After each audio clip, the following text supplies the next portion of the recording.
Генерал Румен прави 100 набирания всеки ден, но има един голям проблем. 100 набирания, 150 коремни, 50 клякания, коремче все пак тук. Как е възможно да тренирам като луд, но коремчето да не мърда?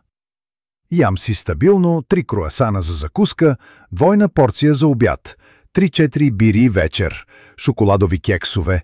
Решението – сутрин 50 набирания плюс яйца с спанак, обяд 30 клякания плюс салата с пилешко, вечер 20 коремни плюс риба с броколи, между вода вместо бира.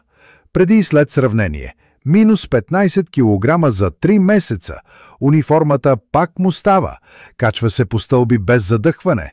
Младите офицери питат за съвети. Генералът откри тайната.